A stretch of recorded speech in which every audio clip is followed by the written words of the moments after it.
En las sombras del saber prohibido, entre páginas que huelen a polvo antiguo y tinta seca, existe un libro maldito, un grimorio que ha despertado la locura en quienes osaron leerlo. Hoy, en este viaje hacia lo desconocido, hablaremos de uno de los tomos más oscuros del universo de Lovecraft, Cultes de Ghoul.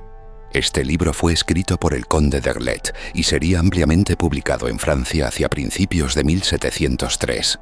Hay algunos que dicen que este libro es una variante de unos manuscritos de uno de los antecesores de François Honoré Balfour, nombre del conde, y que éste los amplió con sus propias investigaciones.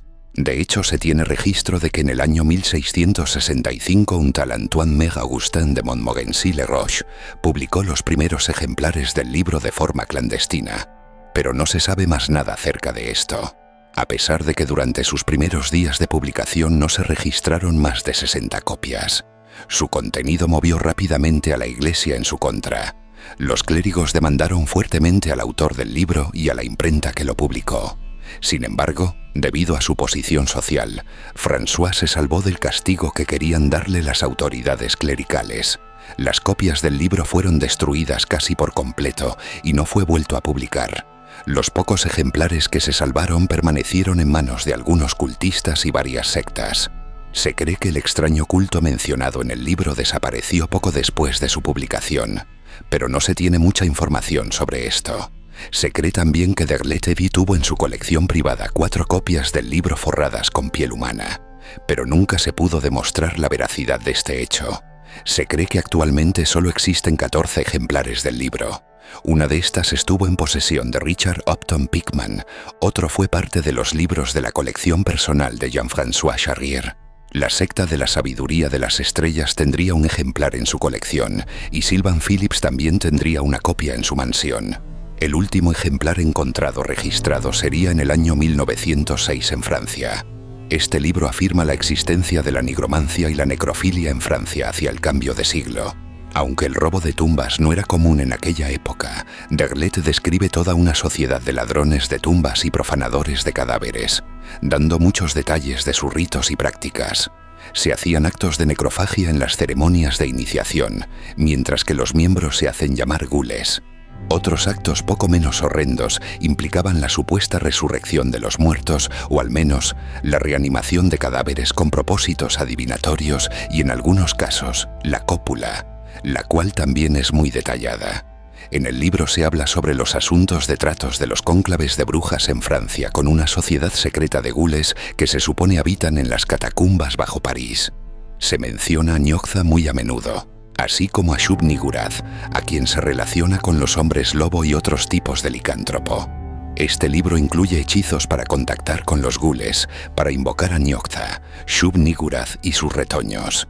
También incluye un hechizo de resurrección y para la reanimación de los cadáveres. También incluye información histórica muy valiosa, además de incluir bastante información sobre las ciencias ocultas de su época. También podría permitir o ayudar a su lector a aprender el idioma de los gules.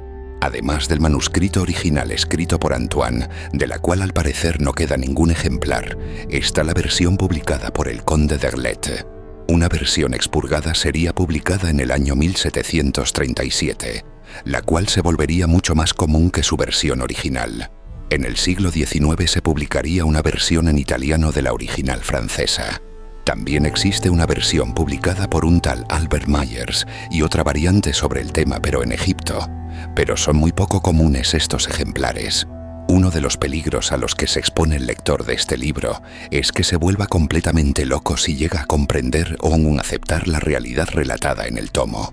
También el simple hecho de que tocar el libro hace que el lector empiece a degenerar en un ghoul, como fue el caso de Richard Upton Pickman. La lectura de este acelera el proceso de conversión.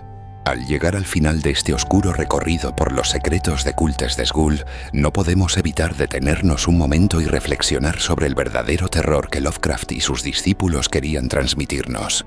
No se trata simplemente de criaturas horrendas ni de libros malditos, sino del miedo más antiguo y profundo de la humanidad. El miedo a lo desconocido, a aquello que existe fuera del alcance de nuestra comprensión, fuera de nuestra lógica y nuestras leyes naturales. Cultes des Ghoul representa ese rincón olvidado del conocimiento, ese espacio en el que la razón se desmorona y la locura comienza a tomar forma. Es un símbolo de lo prohibido, de lo que no debe ser investigado, y del precio que se paga por la curiosidad sin límites. Al igual que el Necronomicon o de Vermis Mysteris, este grimorio ficticio es una advertencia disfrazada de ficción. Hay verdades tan oscuras que conocerlas puede costarte la cordura, o algo peor. Y sin embargo, seguimos fascinados, porque como los protagonistas de los relatos de Lovecraft, hay una parte en nosotros que desea mirar detrás del velo, que anhela comprender lo incomprensible, aunque eso signifique caminar directo hacia el abismo. Nos atraen estos libros prohibidos porque representan la lucha entre el conocimiento y la locura, entre la luz de la razón y la sombra de lo cósmico e inhumano. ¿Qué hay en esas páginas que tanto miedo provoca? ¿Es solo superstición? ¿Solo una historia de ficción escrita por autores creativos y sombríos? Tal vez sí, pero también puede que estos libros, aunque imaginarios, contengan verdades simbólicas sobre el universo y nuestra insignificancia frente a él. Y eso es precisamente lo que hace tan poderosa la literatura Lovecraftiana. Cultes des Ghouls no necesita existir en la realidad para ser aterrador, porque su verdadero poder está en lo que evoca en nuestra mente. Imágenes de rituales prohibidos, necrófagos susurrando en catacumbas olvidadas, y el peso abrumador de un conocimiento que no está hecho para los humanos. En ese sentido, este grimorio es más que un objeto dentro de los mitos. Es una metáfora viviente del horror que acecha cuando cruzamos los límites de lo que deberíamos saber. Así que si alguna vez te topas con un libro cubierto de cuero viejo, con símbolos extraños en su portada y un olor a muerte en sus páginas, tal vez sea mejor dejarlo cerrado, porque en el universo de Lovecraft incluso leer puede ser un acto de autodestrucción. Gracias por acompañarme en esta exploración de uno de los textos más perturbadores de los mitos de Cthulhu. Si quieres seguir descubriendo más secretos prohibidos, mitologías olvidadas y horrores cósmicos, suscríbete y acompáñame en futuras expediciones a lo desconocido. Recuerda, hay cosas que es mejor no saber, pero aquí nos atrevemos a mirar.